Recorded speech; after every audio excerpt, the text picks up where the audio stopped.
बहुत साल पहले की बात है। पाकिस्तान के कराची शहर के एक छोटे से मोहल्ले में एक नौजवान लड़का रहता था जिसका नाम अहमद था। अहमद की उम्र मुश्किल से 25 साल रही होगी। उसका दिल बहुत साफ था, लेकिन किस्मत हमेशा से उसके साथ खेल खेलती रही थी। उसका बिजनेस कई बार डूबा, घर में कर्ज का बोझ बढ़ता गया और ऊपर से पिता का इंतकाल हो गया। घर की जिम्मेदारी उसके कंधों पर आ गई। माँ बीमार थीं और 2 छोटे भाई बहन स्कूल जाते थे। अहमद की हालत ऐसी थी कि वो रात रात भर जाग कर सोचता कि आखिर अल्लाह ने उसकी जिंदगी इतनी मुश्किल क्यों कर दी। एक रात जब सब सो गए थे और बाहर ठंडी हवा चल रही थी, अहमद घर की छत पर बैठा रो रहा था। उसके होंठों पर सिर्फ एक सवाल था, या अल्लाह, क्यों? कब तक मैं ये सब सहूंगा? मेरा रास्ता कब आसान होगा?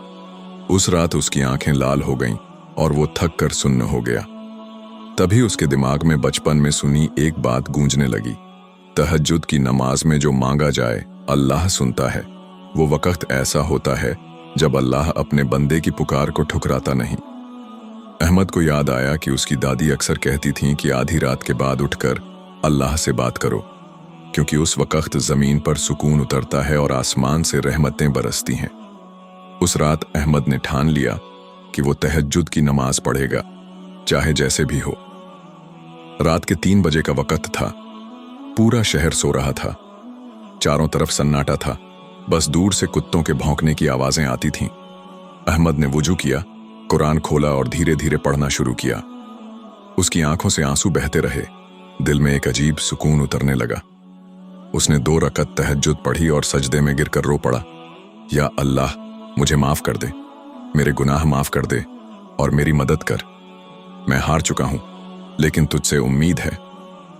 उस रात के बाद अहमद की जिंदगी बदलने लगी, लेकिन यह बदलाव एकदम से नहीं आया।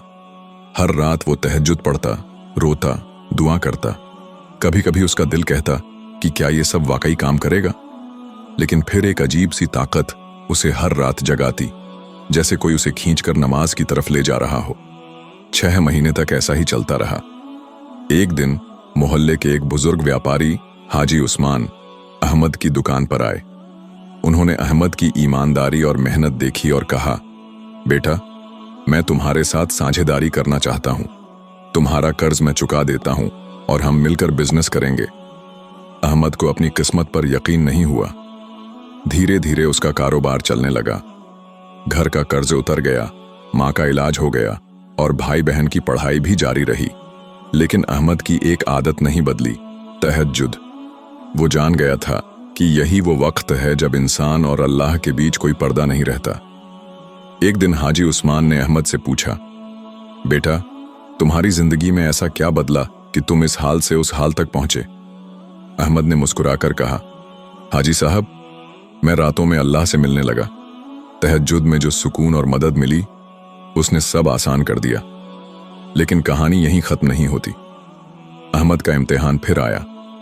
कुछ साल बाद जब बिजनेस बहुत बड़ा हो गया, अचानक एक हादसा हुआ।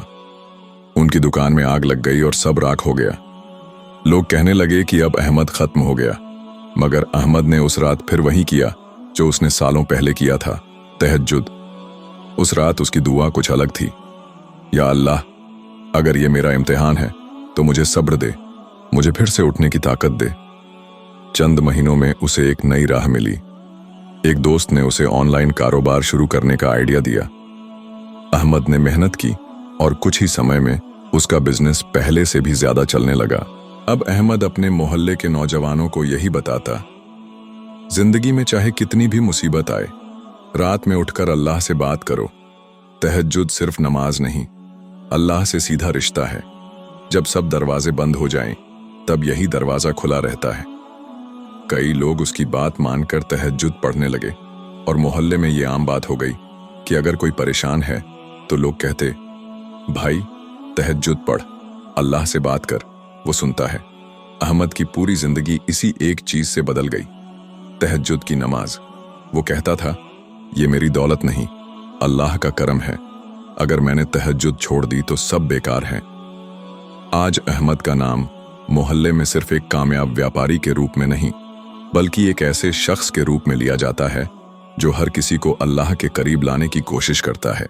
उसकी जिंदगी की कहानी ये साबित करती है कि तहज्जुद की नमाज सिर्फ इबादत नहीं, बल्कि एक ऐसी चाबी है जो बंद दरवाजे खोल देती है।